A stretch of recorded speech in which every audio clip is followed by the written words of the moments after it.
À toutes, bonjour à tous, bienvenue chez Contexte, très heureuse de vous accueillir pour ce live spécial consacré à ce serpent de mer, l'accord commercial entre l'Union européenne et les pays du Mercosur, un serpent de mer qui approche d'une étape cruciale. Notre regard, notre obsession, comme toujours, vous proposer l'information la plus utile possible. On est ensemble pour 45 minutes pour dérouler ensemble plusieurs questions. Que prévoient les fameuses clauses de sauvegarde de l'accord commercial qui ont divisé et divisent encore le Parlement? Les mesures miroirs soutenues par la France sont-elles des garde-fous suffisants? Comment analyser justement la stratégie de Paris qui a semblé changer de pied plusieurs fois au cours des derniers mois? Et évidemment, quelles sont les prochaines étapes de ce feuilleton? 45 minutes pour répondre aussi à vos questions. Alors allez-y, je les attends en direct dans le chat, n'hésitez pas. Avec moi aujourd'hui autour de ce plateau pour se projeter un peu sur la suite, sur ce qui nous attend, deux journalistes de Contexte, les plus à même comme à chaque fois de vous éclairer. Anna Jouillet, bonjour. Bonjour Lucille, bonjour à tous et à toutes. Anna, tu es journaliste pour notre édition Agro à Paris. De quoi vas-tu nous parler aujourd'hui ? Eh bien écoutez, moi je vais vous parler de la stratégie de la France pour tenter de désamorcer la bombe du Mercosur auprès du monde agricole, d'autant plus dans un contexte de crise sanitaire avec la dermatose nodulaire contagieuse. Merci beaucoup Anna. Arthur Bamas, bonjour. Bonjour Lucille, bonjour tout le monde. Arthur, tu es venu spécialement de Bruxelles pour être avec nous ce matin. De quoi vas-tu nous parler aujourd'hui Arthur ?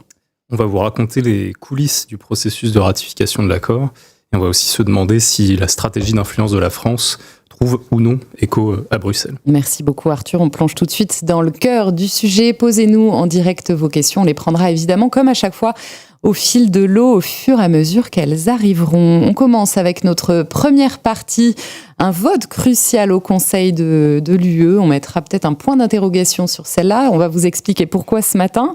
D'abord peut-être un rappel sur une date dont tous les acteurs de ce dossier se rappellent, y compris Anna et Arthur autour de cette table. Le 3 septembre dernier, la Commission européenne a officiellement adopté son projet d'accord commercial avec les pays du Mercosur. Cela a ouvert la voie évidemment à un long processus de ratification. Une nouvelle étape un peu cruciale doit être franchie dans les prochains jours. Le Conseil de l'UE est censé se prononcer a priori en fin de semaine sur cet accord, un vote à la majorité qualifiée. Arthur, je me tourne naturellement vers toi pour commencer.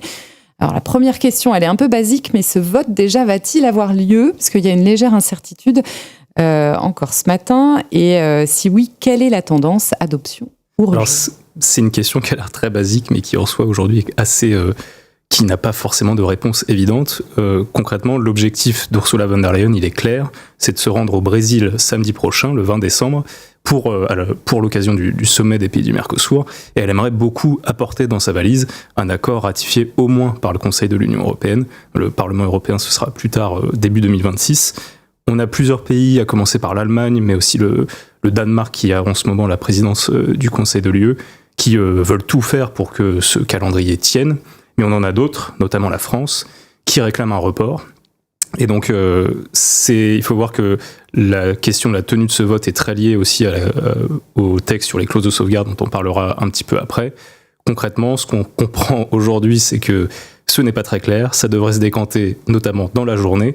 Et on comprend cependant que le clan des pays qui demandent un report du vote a l'air de gagner en importance. Ok, intéressant. On va rappeler aussi qu'il va se passer beaucoup de choses à Bruxelles en fin de semaine. Corrige-moi si je me trompe, mais il y a un sommet européen, donc un sommet des chefs d'État et gouvernement qui va commencer jeudi, a priori, qui doit se tenir, qui va peut-être se tenir jusqu'au week-end. On a aussi des manifestations d'agriculteurs qui sont attendues à Bruxelles, donc un contexte un petit peu qui se tend. La France donc a demandé ce report le week-end dernier. La tendance avant cette demande de report, elle était plutôt vers une adoption de ce projet d'accord oui, du Conseil ? Tout à fait. En fait, du côté du Conseil, ce vote sur la ratification de l'accord avec le Mercosur, il doit avoir lieu à la majorité qualifiée. C'est-à-dire qu'on a besoin de au moins 55% des États membres qui se prononcent pour. Donc ça fait au moins 15 États sur 27. Et que ces 15 États, au moins 15 États, représentent au moins 65% de la population. Et donc, jusqu'à la fin de la semaine dernière, il était assez clair que la France n'avait pas les moyens de constituer la minorité de blocage dont elle nous a parlé au cours de l'année. Mais voilà, vu le calendrier très serré, vu le contexte particulièrement difficile, on a l'impression que si le vote se tenait cette semaine, son issue serait beaucoup plus incertaine. Avec notamment l'Italie qui on a l'impression, on a entendu ça notamment ce matin, qui pourrait dire je réclame un report, sinon je vote contre cette semaine. Alors un report, ça veut dire quoi ? Ça veut dire un report à quelques semaines, quelques mois, on sait un peu quel est le cadre potentiel ? C'est pas très clair, officiellement. Donc clairement pour le Danemark, je pense que je les ai assez embêtés en leur posant beaucoup de questions ces dernières semaines pour savoir quand aura lieu ce vote. La consigne est claire, c'est de dire qu'il aura lieu d'ici la fin de semaine, au plus tard d'ici la fin de l'année.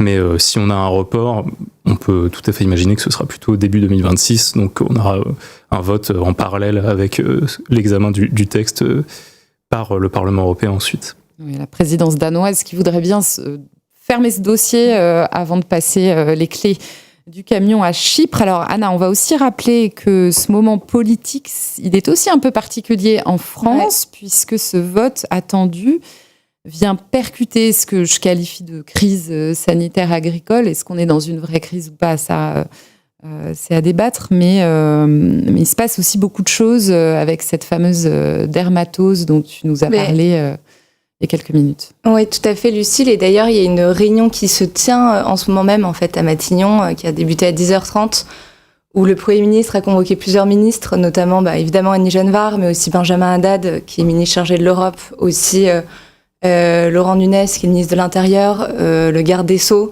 Et en fait, cette réunion a pour objectif, évidemment, de parler de la crise sanitaire, mais aussi de parler du Mercosur, parce que le communiqué qui a été envoyé, en fait, dimanche par Matignon et qui a été aussi soutenu par le président de la République, forcément pose des questions et le gouvernement veut avoir des réponses sur est-ce qu'on va obtenir ce report ou non.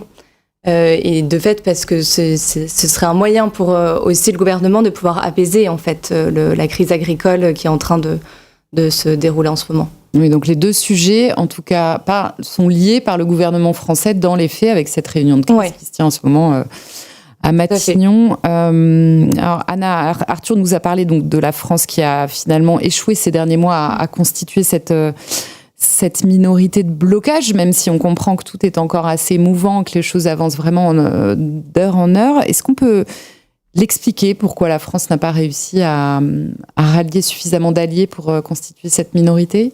Je pense que la France, en tout cas, s'est beaucoup battue et y a cru. En tout cas, l'année dernière, parce qu'elle avait des pays qui étaient contre avec elle, que ce soit notamment l'Autriche et la Pologne qui étaient fermes sur leur position. Je pense qu'ils ont vraiment essayé d'aller convaincre les pays qui étaient le plus hésitants, notamment l'Irlande, les Pays-Bas et l'Italie. Mais en fait, assez rapidement, ce qui s'est passé, c'est que la minorité de blocage tenait aux Italiens.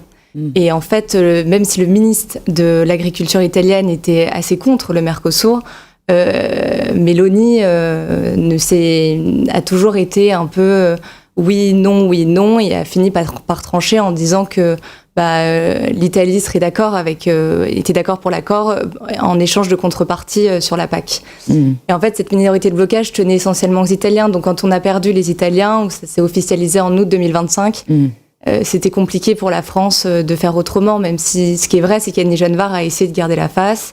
Elle est la ministre de l'Agriculture. La ministre de l'Agriculture, tout à fait. Elle est quand même, en juin dernier, elle est et en Hongrie et en Autriche, mais sans trop y croire, parce que à ce moment-là, il y avait déjà des bruits pour dire que les Italiens allaient nous lâcher.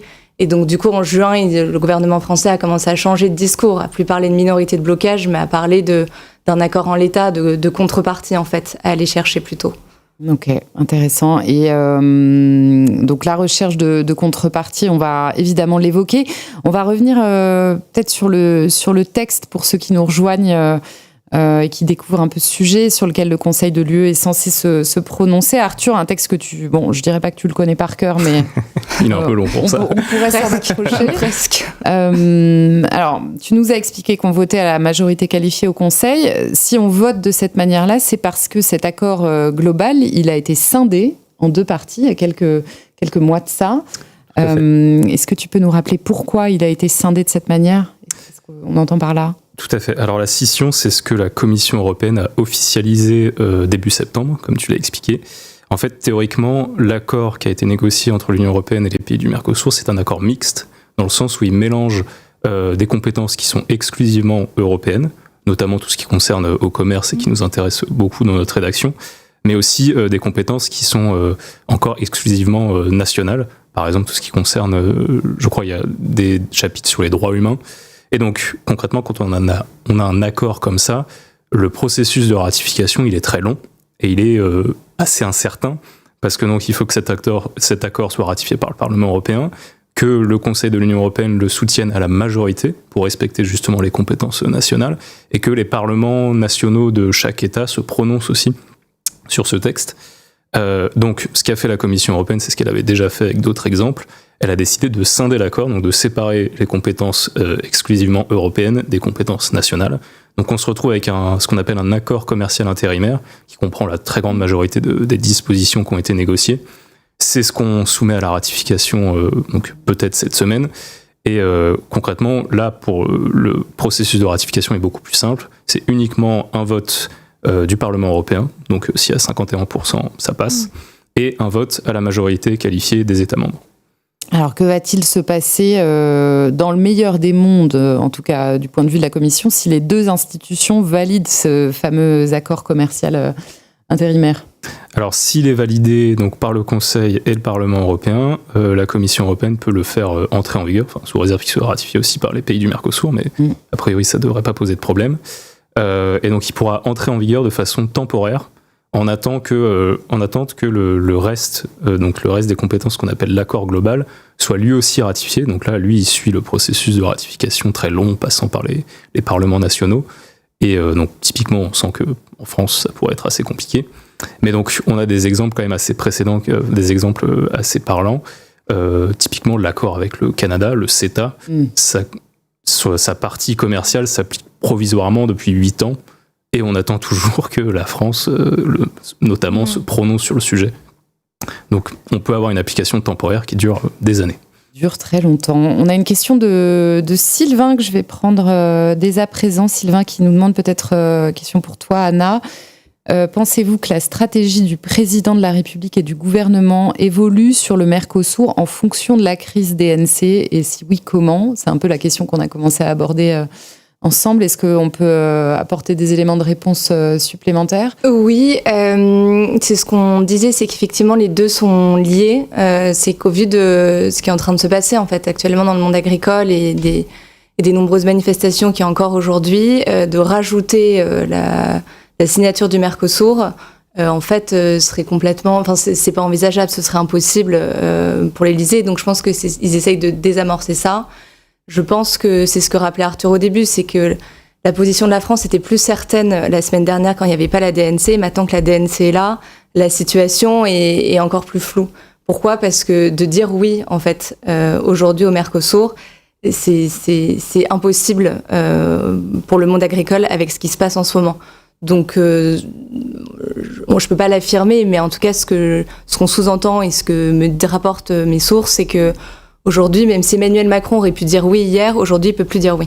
Oui, bien sûr. Si je peux ajouter quelque chose là-dessus, il faut aussi voir que c'est tout à fait raison, et c'est une semaine qui est particuliellement cruciale et je pense assez sensible pour le monde agricole du côté de Bruxelles, parce que donc on a cette manifestation qui est prévue qui doit avoir lieu jeudi devant le sommet européen, et concrètement il y a des revendications sur le Mercosur, mais aussi sur la PAC, et on voit mal comment le sommet européen pourrait répondre à ces attentes cette semaine.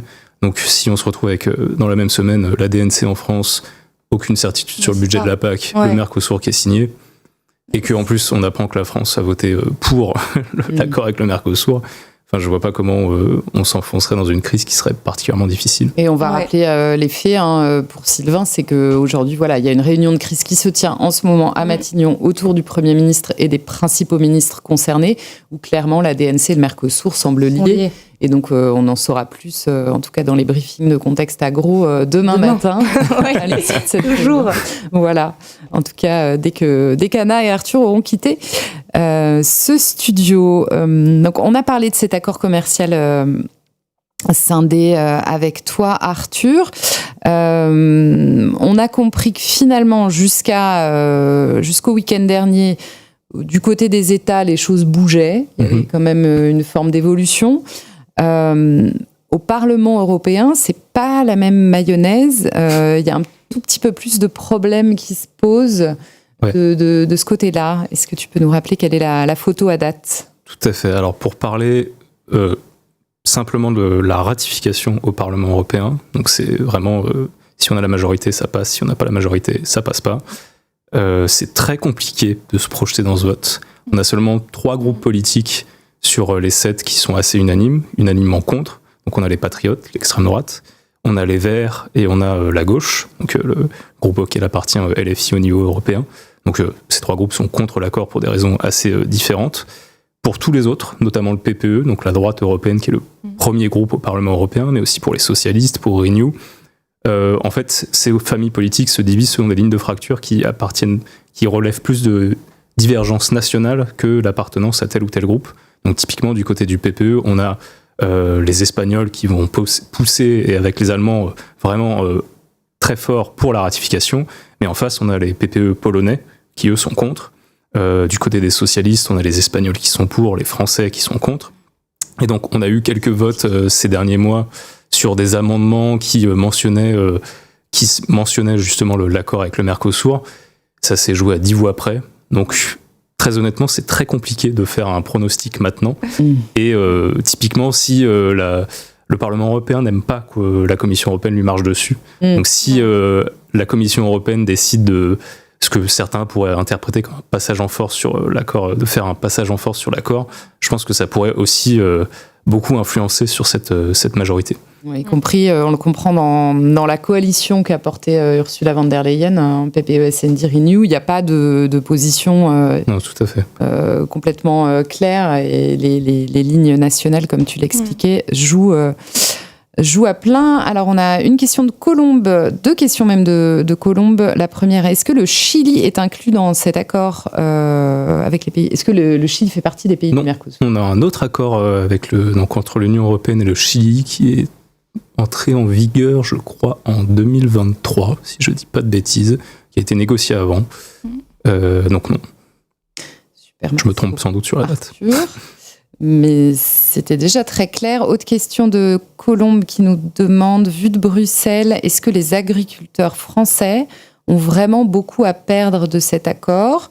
Ou est-ce une pression que les agriculteurs mettent sur un gouvernement français affaibli ? Question qui n'est pas simple à trancher. J'imagine que ça dépend un peu de quel point de vue on se place. Ouais. C'est toute la question, parce que pour le monde agricole, cet accord, il prévoit en gros qu'on ait des quotas d'importation, mais aussi d'exportation de produits agricoles, donc entre l'Union européenne et les pays du Mercosur, qui augmentent par rapport à ce qu'on fait aujourd'hui, parce qu'on a des droits de douane en place. Donc c'est par exemple, à terme, c'est une entrée en vigueur progressive, mais 99 000 tonnes de bœuf qui proviennent des États du Mercosur, qui arriveraient chaque année dans l'Union européenne. C'est, je crois, 190 000 tonnes de volailles. Il y a aussi un quota très important pour le sucre. Et donc, il y a déjà une bataille sur est-ce que ces chiffres, ça représente beaucoup. Ce que la Commission européenne met en avant, c'est que pour le bœuf, c'est 1% de la consommation de bœuf dans l'Union européenne. Donc, elle dit que c'est pas grand-chose. Ce que lui rétorque le secteur agricole européen, c'est que, alors déjà, il y a toute une histoire de quel morceau on parle, parce que c'est 1%, mais pas 1% de toute la consommation. Et surtout, il faut regarder en fait l'effet cumulatif des différents accords de libre-échange. On a l'Ukraine, il y a eu tout un épisode commercial très difficile ces dernières années avec les importations provenant d'Ukraine. Et on a aussi, concrètement, ces produits qui vont arriver, ils sont plus compétitifs que ce qu'on fait dans l'Union européenne, parce qu'ils sont produits avec des normes plus faibles, par exemple en matière de bien-être animal, en matière d'utilisation de pesticides. Et donc, il y a un risque. Ce que mettent en avant les agriculteurs, c'est un risque d'augmentation de la concurrence, et qu'en plus cette concurrence soit déloyale. La Commission européenne rétorque que on a mis en place trois mécanismes de protection, donc vous inquiétez pas, tout va bien se passer. Et en plus, ça nous permettra d'exporter des produits laitiers, des vins et spiritueux, alors que avec les États-Unis, la relation est un petit peu compliquée. Un petit peu tendue. Je rebondis juste sur ce que dit Arthur, parce que si factuellement les chiffres sont plutôt défendus par l'Union européenne. En fait, ce que met aussi en avant le monde agricole français, c'est que c'est symbolique. C'est que, au-delà des chiffres, c'est accepter chez nous des produits qui sont pas à nos normes sanitaires et environnementales. Et en fait, je pense que cet aspect symbolique, il faut vraiment que les autres pays le prennent en compte. Mais c'est quelque chose qu'ils comprennent pas. Quand on échange avec les Allemands, ils disent on comprend pas comment est-ce que il y a un vrai omerta en France sur le Mercosur. Personne peut soutenir l'accord en l'état, alors que économiquement, il y a des entreprises, des acteurs économiques qui pourraient être favorables. Justement, il y a une question de Georges à ce sujet qui nous demande comment explique-t-on la discrétion du MEDEF et des autres agriculteurs ou secteurs ou filières bénéficiaires de cet accord, notamment les produits fromagers et viticoles, à défendre cet accord. Effectivement, on entend beaucoup plus les opposants que ceux qui, a priori, peuvent espérer en bénéficier. Est-ce qu'on se l'explique ? Georges a une très bonne question. Et d'ailleurs, j'ai une source, j'ai échangé avec des sources diplomatiques qui m'ont posé la même chose. Pourquoi est-ce que le MEDEF ne s'exprime pas, en fait, sur cet accord ? La réponse, c'est qu'en fait, il y a vraiment une omerta, en fait, sur le sujet. C'est que, pour le monde agricole, les acteurs économiques ne peuvent pas se prononcer en faveur, en fait, de cet accord-là.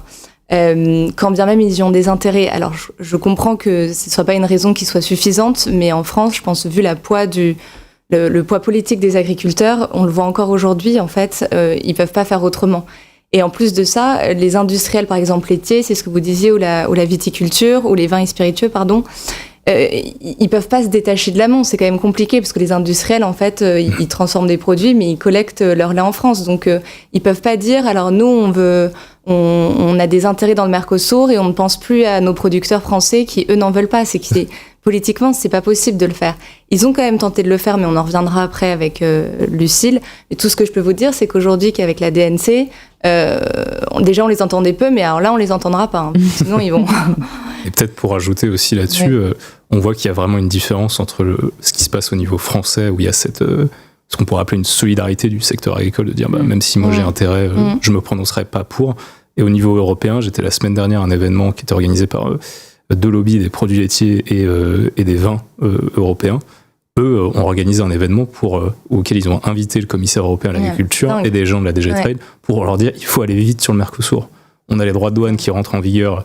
Enfin, on est frappé par les droits de douane de Donald Trump. On a besoin de nouveaux débouchés à l'exportation parce que pour l'instant, on paye, je crois, sur les vins et spiritueux, c'est 30% de droits de douane quand on exporte vers les pays du Mercosur. Donc, ça fait partie des secteurs qui ont été les plus impactés par les annonces de Donald Trump à son retour. Merci beaucoup à tous les deux. On va passer à notre deuxième partie. Avant ça, pour aller plus loin, 2-3 articles de contexte, je ne sais même plus combien j'ai à vous en donner, tellement on a écrit sur le sujet. Le dernier en date de ce matin, signé Arthur Bamas, ici présent, Mercosur, comment la clause de sauvegarde s'est retournée contre la Commission européenne. On vous partage le lien dans le chat. On va justement aborder cette question de la clause de sauvegarde dans notre deuxième partie. Très intéressant aussi, une énorme infographie vue de Bruxelles aussi, pour ou contre le Mercosur, qui pèse dans le débat à Bruxelles pour savoir où se positionnent tous les acteurs de ce feuilleton qui a finalement 25 ans, si je ne m'abuse. Donc ça commence à durer. Peut-être que je vais mettre un peu à jour parce que ça bouge justement. Tu ne l'as pas rédigé il y a 25 ans. Non, pas du tout. Et un papier qui date un peu, mais qui est toujours d'actualité, un politique commercial, la France à la recherche d'une nouvelle doctrine, qu'on vous partage également dans le chat, voilà, pour avoir vraiment une vision assez complète de ce qui s'est joué ces derniers mois, ces dernières semaines. On passe donc à notre deuxième partie, négociations serrées sur les garde-fous au-delà du vote, donc au Conseil et au Parlement. Ensuite, le match autour de ces contreparties se joue encore, on l'a compris. Un certain nombre de clauses de sauvegarde sont en cours de négociation pour protéger les filières européennes en cas de perturbation majeure du marché. Alors, leur activation reste complexe.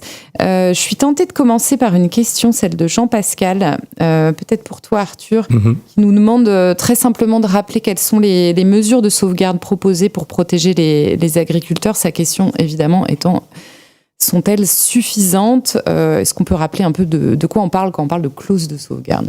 Alors, sur les mesures de sauvegarde en tant que telles, il y en a plusieurs. Les mesures de protection, il y a déjà la Commission européenne met en avant le fait qu'elle a négocié des quotas qui sont assez limités. Ensuite, qu'il y a un fonds de compensation, donc on verra donc dans le prochain cadre financier pluriannuel de l'Union européenne. Et surtout, elle a proposé des clauses de sauvegarde. Donc là, concrètement, on part de l'accord en fait qui a été négocié. Il y a quelques lignes qui précisent que les parties à l'accord peuvent adopter des clauses de sauvegarde. La Commission européenne, un peu notamment sous l'influence de la France, a décidé à l'été de dire ce que je vous propose, c'est qu'on définisse ensemble comment est-ce qu'on interprète ces quelques lignes et qu'on se dise, cette clause de sauvegarde, on crée des critères objectifs qui vont permettre de l'activer et on précise à quoi elle ressemble. Donc concrètement, elle a présenté début octobre un projet de règlement qui explique, dans lequel elle explique qu'elle s'engage à avoir une surveillance des exportations, à produire un rapport par exemple tous les 6 mois. Et en fait, la clause de sauvegarde, elle fonctionnerait à partir du moment où la Commission européenne constaterait qu'il y a effectivement un risque de préjudice grave causé par des importations de certains produits sensibles agricoles provenant des pays du Mercosur, elle pourrait déclencher une enquête, et si le préjudice grave est en fait avéré, dans ce cas-là, elle peut mettre en place une mesure de sauvegarde, et la mesure concrètement, c'est par exemple abaisser le contingent tarifaire qu'on a accordé aux pays du Mercosur, même le suspendre et rétablir les droits de douane. Qu'est-ce qu'on entend par contingent tarifaire pour les profanes comme moi ? Les contingents tarifaires, c'est de dire, vous avez le droit, les pays du Mercosur, vous avez le droit de nous envoyer 99 000 tonnes de bœuf par an sans payer de droits de douane. Et donc la définition du préjudice grave, la Commission européenne a notamment proposé une espèce de double critère qui est objectif mais qui est un petit peu compliqué, c'est qu'à partir du moment où d'une année à l'autre, les augmentations de tels produits sensibles augmentent de 10%, et qu'en plus, ce produit dans l'Union européenne, il est vendu au moins 10% moins cher que son équivalent européen, là, on considère qu'il y a un risque avéré, et donc on déclenche automatiquement une enquête. Ok, merci Arthur, c'est très clair. J'espère que ça répond à la question de Jean-Pascal. Et justement, en ce qui concerne ces clauses, le Parlement européen est censé se prononcer, lui, dans les toutes prochaines heures sur ces clauses. On va rappeler dans quel cadre et qu'est-ce qui peut en ressortir ?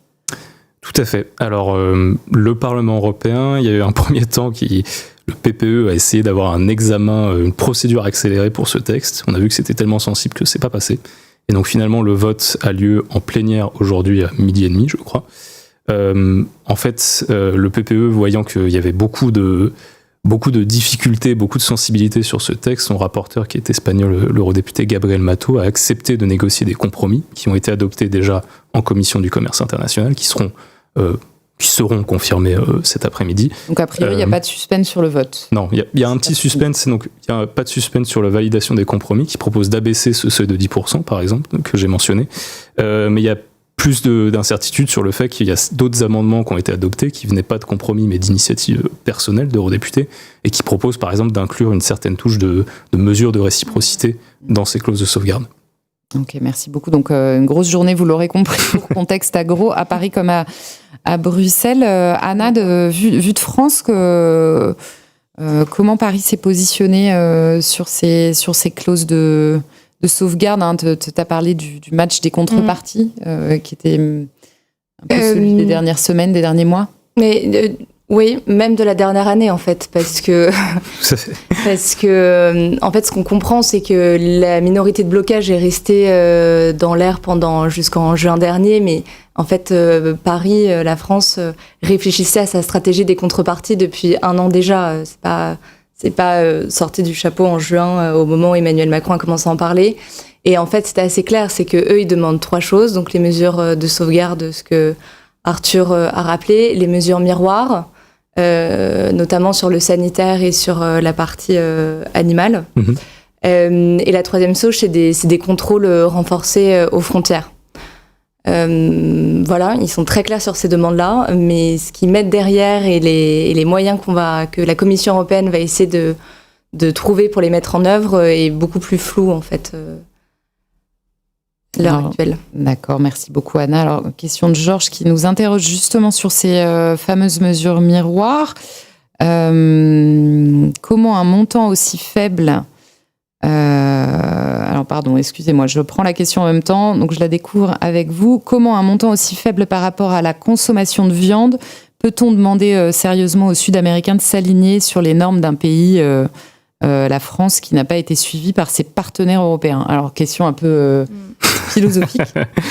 Mais je sais pas compliqué. si on peut Non, tout à fait. répondre à Georges. Comme l'a très bien expliqué Anna, la France demande des mesures miroirs. Alors après, c'est compliqué de savoir ce qu'elle met derrière.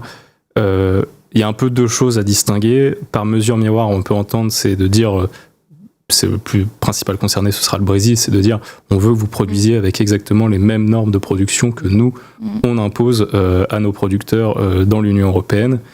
Après, il y a aussi juste leur dire, vous respectez les normes sanitaires à l'importation qui sont tout de même un petit peu plus basses que les normes de production de l'Union européenne. Ce qui est assez compliqué. La Commission européenne, elle a déjà commencé, elle va présenter notamment cet après-midi un projet de règlement omnibus sur la sécurité alimentaire qui devrait contenir un début de mesures de réciprocité, c'est-à-dire abaisser les tolérances au minimum, abaisser les tolérances à l'importation pour certains pesticides les plus dangereux qui sont déjà interdits dans l'Union européenne, pour éviter qu'en fait ils nous reviennent via nos importations. Et elle a aussi lancé tout un travail d'une étude d'impact, mais qui donnera pour essayer d'élargir ça à d'autres substances actives, mais qui donnera des résultats a priori à l'été 2026. Mais ce qui est compliqué, c'est qu'on peut jouer sur ces critères, mais la marge de manœuvre est toujours très faible, parce qu'en fait, c'est contraire aux règles de l'Organisation mondiale du commerce d'imposer en fait ces normes de production à des pays tiers. Et on peut imaginer un monde où il y a un risque de recours d'un État comme le Brésil qui ferait un recours devant l'OMC en disant en fait c'est contraire. Tout à fait. Et il aurait peut-être même pas besoin de passer par l'OMC, parce que on peut peut-être en parler aussi dans l'accord. Il y a un mécanisme qui est prévu qui s'appelle un mécanisme de rééquilibrage qui dit si une des parties prend une mesure qui n'était pas prévisible au moment des négociations et qui en fait restreint mon accès à son marché, j'ai le droit de demander des compensations. Et donc typiquement sur des mesures miroirs, je pense que les Brésiliens pourraient passer par cet outil-là. Et Arthur, dis-moi si je me trompe, mais est-ce qu'il n'y a pas une autre difficulté sur les mesures miroirs qui est que l'Allemagne va encore une fois ne pas nous soutenir en fait sur cette demande-là, parce que eux, ils veulent qu'on s'aligne, c'est ce que sous-entend Georges, mais ils voudraient qu'on s'aligne sur les normes internationales. En fait, ça leur paraît un peu plus logique, si je comprends. Ouais, tout à fait. C'est compliqué de connaître vraiment la position de l'Allemagne globalement sur le sujet du Mercosur, parce qu'ils sont plutôt dans une influence assez discrète, à part quand ils font des déclarations comme s'ils ont fait lundi pour répondre à la France. Mais concrètement, eux sont vraiment très intéressés par cet accord, et c'est un des pays dans l'Union européenne qui a le plus de débouchés potentiels, qui a vraiment intérêt à négocier. Et donc, il ne veut pas se tirer une balle dans le pied en allant à l'encontre du droit international, et au moins du droit de l'OMC. Et il propose de dire, écoutez, on respecte les règles en vigueur, ça fait de nous un partenaire prévisible, et en fait, un peu en comparaison avec ce que Donald Trump fait, on sent bien que ça refroidit beaucoup de partenaires commerciaux potentiels. Merci beaucoup à tous les deux. Et pour être tout à fait complet sur ces questions-là, Nolwenn nous demande comment sont perçues justement les clauses de sauvegarde du côté des États du Mercosur. Tu as commencé à donner un embryon de réponse, mais effectivement, c'est un sujet. Oui. Alors, c'est un sujet. Théoriquement, cette clause de sauvegarde, c'est un texte qui est uniquement du côté de l'Union européenne, qui donc ne nécessite pas de modifier des choses dans l'accord qui a déjà été négocié, qui ne nécessite pas, c'est ce que la Commission européenne pense, de retourner à la table des discussions avec les pays du Mercosur. Il y a d'ailleurs, on sait que dans le cadre un peu en marge de la COP à Belém, Ursula von der Leyen en a discuté avec le président brésilien Lula. Moi, j'étais à un événement il y a 2 semaines à Bruxelles où il y avait l'ambassadeur du Brésil auprès des institutions européennes qui a dit, écoutez, très bien, faites ce que vous voulez sur la clause de sauvegarde, ça ne me regarde pas, c'est votre droit. Mais en même temps, donc, il ne s'est pas beaucoup avancé là-dessus, mais en même temps, il a quand même beaucoup parlé du mécanisme de rééquilibrage. Et donc, on sait que les pays du Mercosur sont très remontés contre, par exemple, le règlement sur la déforestation importée. Ça ne m'étonnerait pas que, sur d'éventuelles clauses de sauvegarde, ils décident de considérer que l'interprétation que l'Union européenne en fait va trop loin. Merci beaucoup Arthur d'avoir répondu à Nolwenn. Petite question de vue de France, Anna, sur ces mesures miroirs. Arthur en a parlé, mais où est-ce qu'on en est à date? Est-ce qu'on peut compléter ce que vient de nous dire Arthur? Et Arthur en a bien parlé, mais en tout cas, vue de France, il y a quand même ce bruit qui dit qu'on est quand même mal embarqué. Ils sont pas très confiants en fait sur les mesures miroirs pour plusieurs choses. Déjà, ce que Arthur disait, mais c'est qu'on ne sera pas forcément soutenu par beaucoup de un pays européen influent tel que l'Allemagne là-dessus, mais aussi pour d'autres choses. C'est que ça revient aussi à renforcer les contrôles d'un point de vue effectif, mais aussi d'un point de vue financier, en fait, qui sont déjà mis à mal, en fait, que ce soit les contrôles, les douanes à l'échelle de l'Union européenne ou même en France directement. Et donc, du coup, quand on échange avec des responsables agricoles, en on, ils le reconnaîtront pas, mais en off, ils savent que c'est assez illusoire de parler de mesures miroirs, surtout quand on est dans un marché entre la Chine et les États-Unis, où clairement, la tendance n'est pas à ça. On le comprend. Alors, j'imagine que c'est un peu la même chose du côté des filières à Paris comme à Bruxelles. Alors c'était intéressant ce que vous me racontiez pendant qu'on préparait ce live, mais que vous mentionniez notamment l'un et l'autre que certaines filières ont essayé aussi de passer par leurs voisins pour avoir un lobbying un peu plus actif, un peu plus transfrontalier. Clairement, c'était assez intéressant parce que du coup, au Salon de l'Agriculture en 2024, il y avait des délégations étrangères qui nous racontaient qu'il y a certaines responsables en fait, de filières, notamment sur les vins et spiritueux, pour ne pas les citer, qui allaient les voir directement et qui leur disaient oui, est-ce que vous pouvez mettre pression en fait, à la France et auprès de la Commission européenne pour accélérer en fait, cet accord-là. Sauf que ce que leur rétorquaient du coup les diplomates, c'est mais faites-le vous-même en fait, parce que c'est un peu compliqué d'agir sans vous. Et ils leur disaient ce que je vous disais, c'est que c'était impossible pour eux en fait de se faire entendre et de dire l'inverse que ce qui est dit aujourd'hui dans l'opinion publique. Et il y a de ça, il y a une autre technique que Arthur a très bien dit tout à l'heure, c'est que par exemple les industriels laitiers, eux sont passés directement par leur lobby à Bruxelles en fait pour faire entendre leur voix. C'est impossible de le faire entendre en France, mais par contre à Bruxelles, ils ne sont pas gênés pour le faire. Mais par contre, ce qui est quand même intéressant à voir, c'est que l'Élysée, je pense, quand ils ont commencé à sentir que ça sentait mauvais, qu'il fallait trouver en fait des personnes pour cet accord-là et qu'il fallait qu'ils les assument, ils se sont rendus compte quand même qu'au sein du monde agricole, ça allait être très compliqué d'opposer les producteurs entre eux. Que quoi qu'il arrive, en fait, un producteur de viticulture, même si aujourd'hui il souffre énormément et qu'il a besoin de cet accord-là, il ira jamais contre ce que dit le producteur bovin, en fait. Parce qu'il y a une unité autour de cet accord-là. C'est ce que je vous expliquais quand je parlais d'un symbole, en fait, au-delà de tout. Merci beaucoup, Anna, c'est très clair. Quelque chose à ajouter, Arthur, ou c'était clair aussi? Pour aller plus loin, avant de clore cette deuxième partie et parler un petit peu de la suite pendant les 10 dernières minutes qui nous restent. Donc, je vous rappelle cette merveilleuse infographie pour ou contre le Mercosur qui pèse dans le débat à Bruxelles. Un autre papier, Mercosur, la stratégie d'équilibre d'Ursula von der Leyen complique déjà la tâche de la minorité de blocage sur les coulisses de ce qui s'est passé ces derniers mois, évidemment. Et puis le dernier en date dont Arthur va me rappeler le nom, c'est le titre, parce que je l'ai perdu. Comment la clause de sauvegarde s'est retournée contre la Commission européenne. Voilà, qui date de ce matin chez Contexte Agro. N'hésitez pas à vous plonger dans ces contenus. On passe à notre troisième et dernière partie, sobrement intitulée « Et maintenant, quelles sont les prochaines étapes? À quoi faut-il s'attendre ?» Parce que rien ne s'arrêtera évidemment après le vote au Conseil de l'UE s'il a lieu cette semaine. Il aura, on l'imagine, lieu un jour. Le chemin semble encore long. Alors Anna, à Paris, on va quand même rappeler que l'Assemblée nationale a récemment voté, ça n'aura peut-être pas échappé à nos auditeurs, une résolution demandant à la France de saisir la Cour de justice de l'Union européenne, la CJUE. Est-ce que cette initiative a une chance d'aller quelque part? Alors, très franchement, Benjamin Haddad, qui était du coup le ministre chargé de l'Europe au banc ce jour-là, n'était pas très confiant sur la possibilité que ça puisse de pouvoir saisir la CJUE et qu'en tout cas cette demande soit effective et des effets concrets. Mais ce qui est quand même intéressant en fait à voir derrière ça, c'est que toute la représentation nationale, parce que ça a quand même été voté à la quasi-unanimité, comme tu l'as rappelé Lucille, est contre cet accord-là. C'est-à-dire que toute la classe politique en France, de Bruno Retailleau, où Arthur était hier après à la conférence des LR sur le Mercosur, à François Ruffin, à la gauche, à l'extrême droite, c'est que tout le monde est contre cet accord-là, en fait. Et au Sénat, c'était la même chose. En février 2024, ils ont aussi voté une proposition pour saisir la CJUE, ou en tout cas contre le Mercosur. Il y en a une autre qui est en cours de discussion aujourd'hui en commission des affaires, en ce moment en commission des affaires étrangères.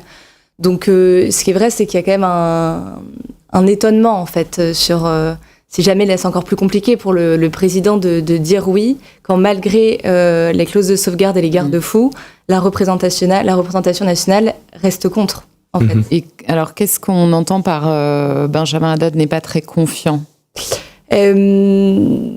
C'est que, alors peut-être que Arthur pourra davantage expliquer ce point, mais c'est que d'un point de vue juridique, il a l'air de penser en fait que ça va être compliqué, que cette demande soit recevable et qu'ensuite elle puisse être effective en fait et des conséquences concrètes directes sur l'accord UE-Mercosur. Alors pour te passer la parole, Arthur, on va rappeler également que la CJUE, le Parlement européen aussi envisage de la saisir. Oui. En fait, il y a eu le Parlement, il y a une coalition d'environ 150 eurodéputés qui mélange d'eurodéputés opposés à la ratification de l'accord, qui mélange des écologistes, qui mélange des membres de Renew, du PPE, qui ont préparé un projet de résolution pour demander la saisine de la CJUE, la saisine pour avis, c'est important de le préciser. Et donc, ils auraient aimé pouvoir se prononcer sur cette saisine avant, à la plénière, en novembre, ce qui leur a été refusé par la présidente du Parlement européen, qui a avancé des arguments de procédure. Ils veulent donc cette saisine, si elle est présentée au Parlement européen, il faudrait qu'elle soit votée pour être transmise à la CJUE. En gros, ils demandent l'avis de la CJUE sur plusieurs aspects, sur la conformité en fait du mécanisme de rééquilibrage dont on a parlé avec le droit de l'Union européenne à légiférer, sur aussi la scission de l'accord, considérant que ça outrepasse les compétences de la Commission européenne, et aussi sur le principe de précaution qu'ils estiment bafoué dans cet accord. Après, l'intérêt de cette saisine, c'est que tant que la CJUE ne se sera pas prononcée, si cette saisine a lieu, l'accord sera suspendu. Et si jamais, donc là c'est très compliqué à savoir à l'avance parce que c'est des questions d'interprétation juridique de l'accord. Si jamais la CJUE considère effectivement que sur un de ces 3 points ou sur plusieurs de ces points, il y a quelque chose qui n'est pas en conformité avec le droit européen, elle peut demander une mise en conformité de l'accord commercial. C'est ce qui s'est passé sur des revendications complètement différentes, mais récemment par exemple avec les accords entre l'Union européenne et le Maroc, où du coup on a dû renégocier avec le Maroc. Après, ce qui est compliqué, c'est que cette saisine doit être votée par le Parlement européen, ce qui n'est pas sûr. Et ensuite aussi, il faut qu'elle soit considérée recevable. Et donc, comme le disait Anna, il y a parfois des interprétations. La CJUE a parfois considéré par le passé que si le Conseil de l'Union européenne s'était déjà prononcé sur tel texte, c'était pas à elle de reprendre le sujet. Donc il y a là aussi une question de timing qui est assez cruciale. 2 questions avant de se quitter. Une première... Imaginons que le vote ait lieu cette semaine et que ce soit un vote positif. Qu'est-ce qu'on anticipe comme conséquence en France, selon toi, Anna ?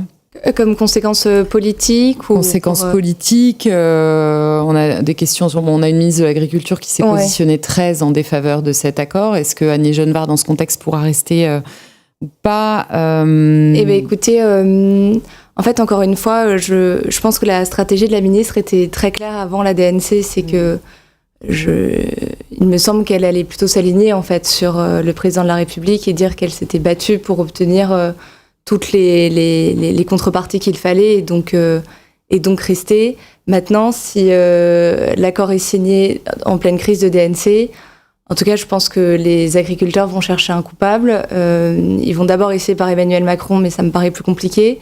Et ensuite, ils vont demander à la ministre de démissionner. Et ce qui est vrai, c'est qu'elle, politiquement, c'est une personne LR qui a un poids politique assez important, en fait. Et elle s'est toujours opposée coûte que coûte au Mercosur. Donc, au-delà de ça, ce serait un peu compliqué, en fait, que si l'accord passe et qu'elle continue à assumer son rôle aujourd'hui. Merci beaucoup, Anna. On rappelle qu'il y a le salon de l'agriculture dès février qui va arriver très vite aussi, que c'est un moment éminemment important pour le monde agricole. On y reviendra évidemment.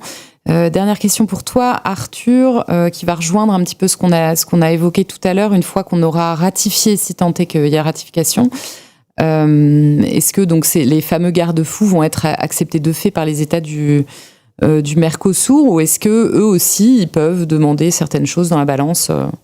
C'est compliqué à savoir parce que je sais qu'ils ont beaucoup insister pour obtenir ce mécanisme de rééquilibrage dans l'accord, alors qu'il y en a théoriquement déjà un qui est prévu au niveau de l'OMC, mais là ils ont dit on veut quelque chose de plus précis, plus efficace. Donc ça montre quand même qu'ils gardent cette carte dans leur manche au cas où. Et après, je pense que ça dépendra aussi beaucoup de ce que la France arrive à obtenir comme contrepartie. Anna l'a dit, c'est compliqué de savoir ce que la France pense entre l'Élysée, le gouvernement. Enfin, est-ce qu'on est, pour l'instant, on est contre, mais est-ce que si on obtient suffisamment d'avancées, on va finalement s'abstenir ou être pour ? C'est compliqué à savoir. En fait, ce qui est, je pense, assez important, c'est de voir que certes, la France a eu une première victoire sur la clause de sauvegarde en obtenant des choses. Après, pour l'instant, ce qui se passe sur les mesures de réciprocité, sur le renforcement des contrôles des importations, la Commission européenne a annoncé des petites choses, mais c'est des choses qui étaient déjà dans les tuyaux depuis un bon moment. Et surtout, pour le moment, elle s'est toujours refusée à faire ce que Paris a réclamé, réclame depuis des années, a notamment réclamé en décembre 2024 quand on avait conclu une négociation. Elle a dit hors de question que je renégocie, que je rouvre l'accord et donc que je retourne à la table des négociations avec les pays du Mercosur. Donc à mon avis, ça dépendra beaucoup de est-ce qu'on ces ajustements à la marge en fait prennent une ampleur assez importante ou est-ce qu'on reste dans plutôt des contreparties. Merci beaucoup Arthur, et c'est déjà la fin de ce live consacré au Mercosur. Merci encore pour votre fidélité. Merci à Anna et Arthur autour de ce plateau pour leurs éclairages. Merci à Humanoïde pour l'accueil et la réalisation. Merci à Vic qui réalisait ce live ce matin. À Samuel et Yanis pour la modération. Pour aller encore plus loin, évidemment, je vous invite à vous promener sur contexte.com, à vous plonger dans les briefings de Contexte Agro et à prendre un essai chez Contexte pour découvrir évidemment de manière plus large nos contenus.